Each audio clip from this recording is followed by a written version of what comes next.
Friends welcome to my channel. आजकल भिडियोते आलोचना करब विभिन्न कम्पिटिटिव परीक्षा जो एप्टीट्यूड टेस्ट है तार कयेकटी प्रश्न आमी चेष्टा करेছি शर्टकाट नियम करार। आशा करी भालो लागबे। चलो शुरू करी। आजकेर प्रथम प्रश्न, what is the average of all natural numbers from 21 to 39? 21 থেকে 39 পর্যন্ত যে যতগুলি সংখ্যা রয়েছে তার গড় কত?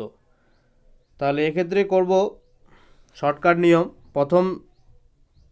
প্রথম যে ন্যাচারাল নাম্বার 21 থেকে বলেছে 21 আর শেষের 39 রয়েছে, যোগ করে 2 করে দেবো। কত হবে? 0 3 2 5 1 6 60 আর এদিকে 2 সমান সমান হবে 30। এটাই শর্টকাট ট্রিক। আর অন্যভাবে করা যায়, অন্যভাবে এইরকম যে টোটাল যোগফল করব। টোটাল 21 থেকে 39 পর্যন্ত কটা সংখ্যা রয়েছে? 19টা সংখ্যা রয়েছে। এবার 19/2 আর প্রথম সংখ্যাটি 21 প্লাস 39 যোগ করব, 60 হবে। তাহলে 39 2 দিয়ে ভাগ হয়ে যাবে, কেটে যাবে, 30 হবে। এটা হলো যোগফল 19টি সংখ্যার। এবার যোগফল করার পর কটা সংখ্যা বলেছে গড়? 19টি সংখ্যার। তাহলে আবার 19 দিয়ে ভাগ করব, 39 × 30 ডিভাইডেড 19। তাহলে গড় কত হলো? 30। তাহলে সঠিক উত্তর হবে 30। পরের প্রশ্নতে কি রয়েছে? পরের প্রশ্ন রয়েছে, average speed of a train running from Ranchi to Kolkata without any stoppage is 60 km/h. However, if it stops in some stations, its average speed is reduced by 15 km/h. What is the stopping time per hour? তাহলে without stoppage হচ্ছে 60 km/h, ট্রেনটির 60 km/h without stoppage. আর যদি stoppage নেয় 15 minute করে কমে যাচ্ছে, তাহলে 15 বিয়োগ করে দেবো, কত হবে? 45। দুটো স্পিড হয়ে গেল। এবার শর্টকাট ট্রিক হচ্ছে, এখানে আমার প্রশ্নটা হচ্ছে what is the stopping time per hour. তাহলে প্রত্যেক ঘন্টায় কত সময় করেও দাঁড়িয়েছিল ট্রেনটি। তাহলে দুটো speed, difference of two speed by যেটা বড় স্পিড সেটা 60 ইন্টু টাইম কত পার আওয়ারে বলেছে। তাহলে 60 মিনিট, 60 কেটে গেল, 60 থেকে 45 মানে 15 মিনিট। ঠিক আছে, তাহলে সঠিক উত্তর হয় 15 মিনিট। নেক্সট কোশ্চেনে যাব। পরের প্রশ্ন রয়েছে, the monthly saving of 3 friends A B and C are in ratio 2:3:5. If 6 expenditure is 12,000 which is 60% of his salary, then how much he saves in a month? খুব ভালো প্রশ্ন। তাহলে তিনজন বন্ধু রয়েছে, A:B:C, কত? 2:3:5। এটা সেভিংয়ের অনুপাত কিন্তু। এবার সির খরচ কি বলেছে? 12,000 which is 60% of his salary. কার স্যালারি? সির স্যালারি। তাহলে স্যালারি কত হবে? ইনকাম বা স্যালারি কত হবে? 12,000 ইন্টু 100/60। 0 কেটে দিলাম, 6 দুগুণে 12, দুটো 0, 2 একে 2 মানে হচ্ছে 20,000। তাহলে ওর ইনকাম হচ্ছে 20,000। এবার ইনকাম যদি 20,000 হয়, খরচ যদি 12,000 হয়, সেভিং কত হলো? 8,000। আর বিয়োগ করে দেখাচ্ছি না। এবার একটু আগে আমরা দেখেছি এখানে রয়েছে কত রয়েছে, এখানে রয়েছে সেভিংয়ের অনুপাত, এটা সিট। তাহলে আমরা করতে পারি 5 = 8। এবার এর চেয়েছে, এর ইনকাম চেয়েছে, তাহলে 2 = কত হবে? 8 × 5/2 16, 2, ঠিক আছে, 8,000। সরি, আমি এখানে ভুল বসি, এখানে 2 হবে, তাহলে আর এখানে 5 হবে। তাহলে 16×5 = 80। তাহলে 16 দুগুণে 32, 3,200 এর সেভিং। পরের প্রশ্নতে যাই। Next question, a cistern is normally filled in 8 hours but takes 2 hours more to fill because of a leak in its bottom. If the cistern is full, the leak will make it in empty. তাহলে normally একটি চৌবাচ্চা পূর্ণ করতে 8 ঘন্টা সময় লাগছে, 8 hours, আর লিকেজের কারণে 2 ঘন্টা বেশি সময় লাগছে, তার মানে 10 আওয়ার্স। এবার যদি কোনো এবার বলেছে ইফ দ্য চিস্টান ইজ ফুল, যদি চিস্টানটি ভর্তি থাকে তাহলে খালি করতে কত সময় লাগবে। এক্ষেত্রে টাইম অ্যান্ড ডিস্টেন্সের মতোই ফর্মুলা করব, আমরা ইউজ করব। দুটো সময় রয়েছে, কি করব, উপরে গুণ করব আর নিচে বিয়োগ করব। যেহেতু খালির কথা বলেছে, 10 থেকে 8 গেলে 2, তাহলে 5 40। আরও অন্যভাবেও করা যায়, এটাই শর্টকাট ট্রিক। তাহলে 40 ঘন্টা সময় লাগবে। পরের প্রশ্ন, এবার after giving 20% discount on an article there is a profit of 20%, what will be the profit percentage higher no discount is given. Okay, বলছে 20% ডিসকাউন্ট দেওয়ার পর একটি আর্টিকেলের প্রফিট হচ্ছে 20%। যদি কোনো ডিসকাউন্ট দেওয়া না হতো তাহলে তার প্রফিট কত হতো। এবার 20% আমি যদি কস্ট প্রাইস ধরি, কস্ট প্রাইস যদি আর্টিকেলটার 100 ধরি, তাহলে সেল প্রাইস কত হয়ে গেল 120, 102।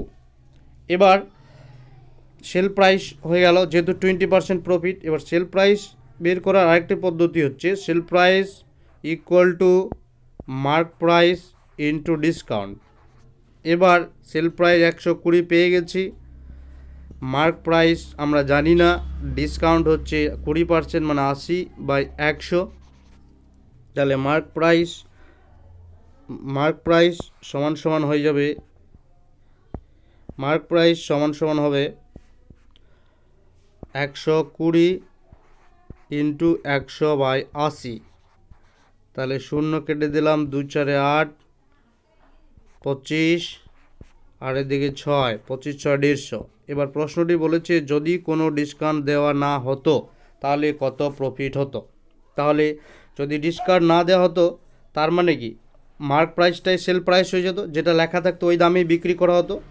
তার মানে সেল প্রাইস হয়ে যাবে 150, এটা সেল প্রাইস হয়ে যাবে। এবার কস্ট প্রাইস তো আমরা 100 ধরেছি, তাহলে প্রফিট পার্সেন্ট 150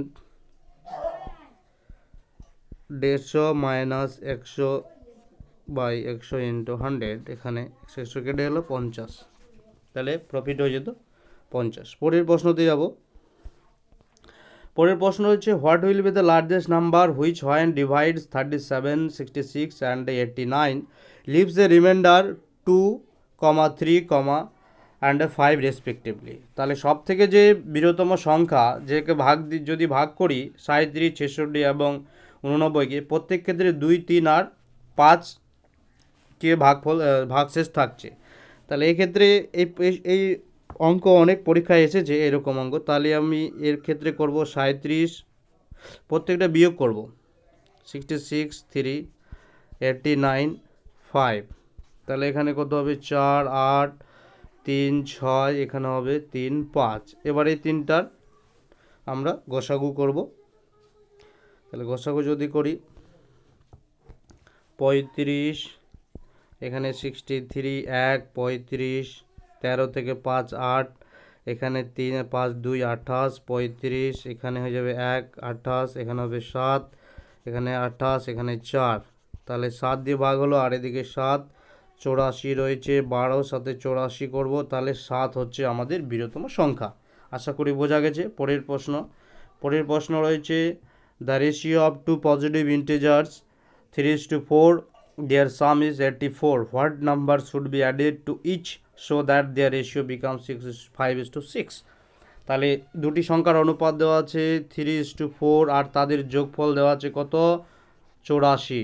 এবারে আমরা তাহলে একটা সংখ্যাটি এক্স ধরে নেব, সাধারণ গুণনীয়ক একটা এক্স ধরবো, তাহলে একটা সংখ্যা 3x আর একটা 4x, তাহলে দুটোর যোগফল করলে 7x, আর এদিকে 84 যোগফল দেওয়া আছে, x সমান সমান কত হবে 12 সাথে 84। তাহলে একটা সংখ্যা হবে কত, একটা 3x ধরেছি আর একটা 4x, তাহলে গুণ করে দেবো, মানে 36।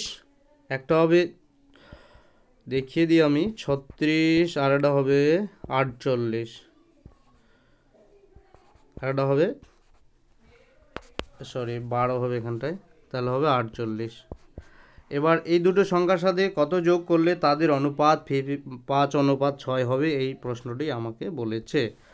তাহলে 36 প্লাস এক্স আর 48 প্লাস এক্স, যে কোনো একটা সংখ্যা এ বি সি যাই ধরি না কেন, 6 6 36 6 3 6 3 18 3 কোনাকুনি গুণ করে দিলাম, 6x 8 5 40 0 4 5 4 20 240 আর এদিকে হলো 5x। তাহলে বিয়োগ হয়ে যাবে x সমান সমান 240 মাইনাস 216, কত হবে 4, 3 থেকে 2 24, তাহলে নির্ণয় সংখ্যাটি হবে 24। পরের প্রশ্নতে যাব। পরের প্রশ্ন রয়েছে sum of money amounts to rupees 850 in 3 years, 3 বছরে 850 এবং 925 in 4 years at a sum of rate of simple interest, the sum is. তাহলে আমার প্রিন্সিপালটা চেয়েছে 4 বছরের সুদে আসলে হচ্ছে 925 আর 3 বছরে 850। তাহলে 4 ইয়ার 4 বছরের বাংলায় লিখি সুদ প্লাস আসল, সুদ প্লাস আসল হচ্ছে, সুদ প্লাস আসল হয়ে গেল 925 আর 3 বছরের সুদ প্লাস আসল হচ্ছে 850। এবার বিয়োগ করব, আসল আসল কেটে যাবে, 1 বছরের সুদ বের করব। আমি চেষ্টা করছি যতটা শর্টকাট হয়। 5 5 হলো আর 925 এটা 5, লেখাটা ঠিক আসছে না। তাহলে 12 দিকে 7 75, 1 বছরের সুদ হচ্ছে 75। এবার 75 হলো, এবার যে কোনো একটা ধরবো, 3 বছরের সুদ বের করে নেব। 75 ইন্টু 3, 5 3 15 আর 7 3 21 22, 225, এটা হচ্ছে 225 3 বছরের সুদ। এবার 3 বছরের সুদ আর আসল মিলে আছে কত, 850 থেকে 225 বিয়োগ করব, তাহলে কত হবে 5 5 আর ওদিকে 4 2 625, তাহলে সঠিক উত্তর হবে 625। আশা করি বোঝা গেছে। পরের প্রশ্ন, এ biker riding with speed 72 km/h crosses the red light after 3 minutes. পরের প্রশ্ন, after 3 minutes he crossed the red light, a traffic police started chasing him. What should be the speed of traffic police so that he can catch the biker in next 15 minutes? প্রশ্নটি বলেছে যে একটা biker 72 km/h গতিতে যাচ্ছে, 3 minute পর cross করার পর একজন ট্রাফিক পুলিশ তাকে পিছনে ছুটছে। এবার 15 মিনিট পর কোন স্পিডে গেলে সে তাকে ধরতে পারবে 15 মিনিট পর। তাহলে আমরা যদি ডিস্টেন্স বার করি, ডি ইকুয়াল টু 3 মিনিটে কত দূর গেল, D equal to S into T, distance সমান সমান হচ্ছে স্পিড ইন্টু টাইম বা S equal to D by T, একটাই ফর্মুলা। এবার স্পিড হচ্ছে 72 km/h আর সময় হচ্ছে 3 মিনিট, মানে 3 এর 60 করে দেবো, যেহেতু km/h রয়েছে। 20 3 60 20 হলো। এবার 10, এখানে 36, 18, এখানে 5, 18/5 বা কাটাকাটি না করলেও হবে, এবার রাখলেও হবে, লাস্টে আমরা করতে 18/5 হলো। এবার আমি ট্রাফিক পুলিশের স্পিড ভি km/h ধরলাম, ঠিক আছে। এবার দুজনেরই স্পিড রিলেটিভ স্পিড করব, যেহেতু একই দিকে যাচ্ছে মাইনাস হবে, ভি মাইনাস 72 হলো। এটা হলো স্পিড, ডিস্টেন্স কত টোটাল 18/5 আর টাইম হচ্ছে 15 মিনিট, মানে 15/60, তাই তো। তাহলে এই সমীকরণ সমাধান করলে যা উত্তর হবে, আশা করি এর উত্তর হয়ে যাবে অপশন বি হবে। তাহলে এটা সমাধান করলেই সঠিক উত্তর। এখানে আমি যে করেছি, এখানে এটা রিলেটিভ স্পিড করেছি, তারপরে টাইমটা দিয়েছি, আর এটা টোটাল ডিস্টেন্স যেটা বের হলো 18/5 বা 36/10, এটা হচ্ছে ডিস্টেন্স, এটা S into T equal to distance. পরের প্রশ্নতে যাব। পরের প্রশ্ন রয়েছে, the cost price of 3 apples is same as a selling price of 5 mangoes. If 20 mangoes are sold for ₹120, then find out the cost price of 30 apples. এবার প্রশ্নটি বলেছে যে 3টি আপেলের কস্ট প্রাইস সমান সমান 5টি সেলিং প্রাইস অফ 5টি আমের সেলিং প্রাইসের দামের সমান। কন্ডিশন দুটো রয়েছে, cost price of 3 apples equal to sale price of 5 mangoes, এটা একটা কন্ডিশন। আর একটা কন্ডিশন বলেছে যে 20টি আমের সেল প্রাইস হচ্ছে রুপিস কত 120 টাকা, তাহলে সেল প্রাইস অফ একটা আমের কত হবে 120/20 মানে হবে 6 হয়েছে।